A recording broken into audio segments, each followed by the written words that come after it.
మోషే మోషే నీ చెప్పులు అక్కడ ఎడువు, ఇది పరిశుద్ధ ప్రదేశం, పరిశుద్ధ స్థలం. ఎందుకంటే చెప్పులు ఎడవాలి? ఈ పరిశుద్ధ స్థలంలో అపవిత్రమైనది ఏది ఉండకూడదని చెప్తున్నాడు. తర్వాత 6వ వచనం చదువుదాం.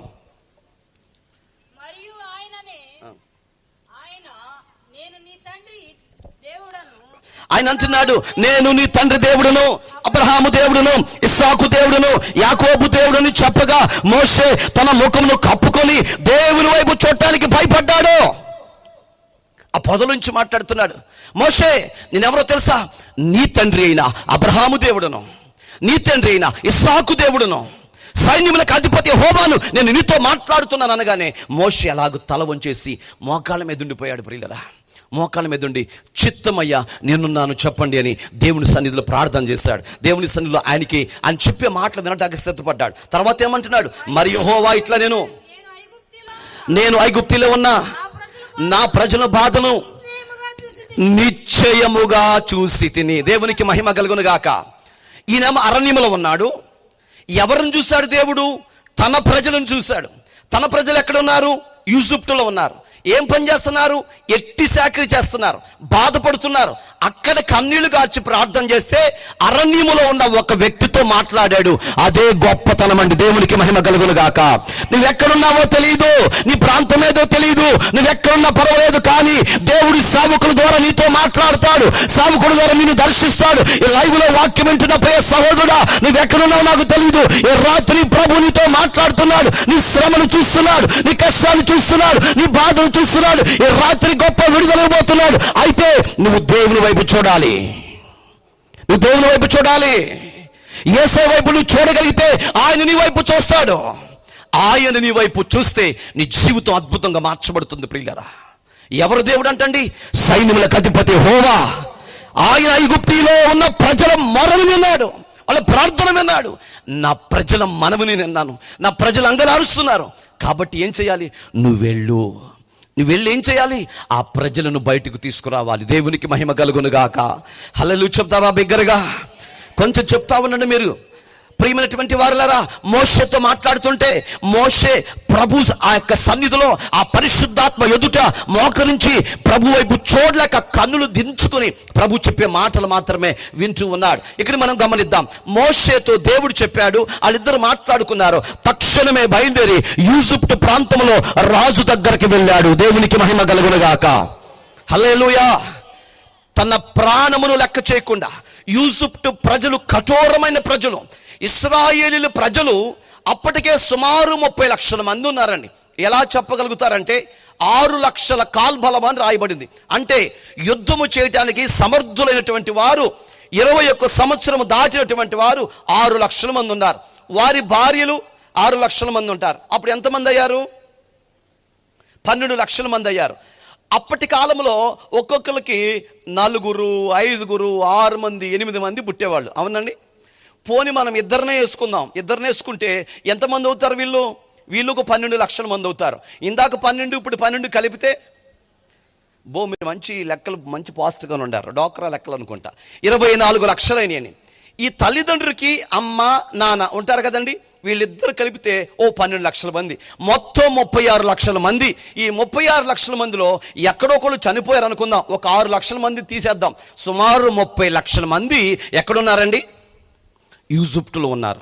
ఈజిప్టులో 30 లక్షల మంది ఉండి కూడా వాళ్ళని ఎదురించలేకపోతున్నారంటే ఈజిప్టు జనం ఇంకెంతమంది ఉన్నారో, ఈజిప్టు మనుషులు ఎంత కఠోరమైనటువంటి వాళ్ళు, ఎంత కర్కశమైనటువంటి వాళ్ళు, ఎంత మూర్ఖమైనటువంటి వారు, వారి చేతిలో బానిసలుగా ఉన్నారు. కాబట్టి ఎట్టి శాఖ కిందకి వెళ్ళిపోయారు. ప్రియులరా, మోషే అహరోనులు ఇద్దరు కూడా వచ్చి రాజుతో మాట్లాడుతున్నారు. ఇదిగో దేవుడు మమ్మల్ని పంపించాడు, ఈ ప్రజలు విడిపించుకుని తీసుకుని వెళ్తా కంటే మీరు బయటికి పోండి. ఎవరో దేవుడు వాళ్ళను గద్దిస్తున్నాడు. ప్రియులరా, వీళ్ళు ఇక్కడ బానిస బ్రతకడానికి వచ్చారు. వీళ్ళు ఇక్కడే బానిసలుగా ఉండాలి. వీళ్ళు వెళ్ళిపోతే రాళ్ళు ఎవరు తీస్తారు? ఆ ఇటుకలు ఎవరు తయారు చేస్తారు? మట్టి ఎవరు కలుపుతారు? ప్రాకారాలు ఎవరు కడతారు? వీళ్ళందరూ మాకు బానిసలుగా ఉన్నారు కాబట్టి వాళ్ళు ఎక్కడే ఉంటారు, మీరు వెళ్ళిపోమని చెప్పారు.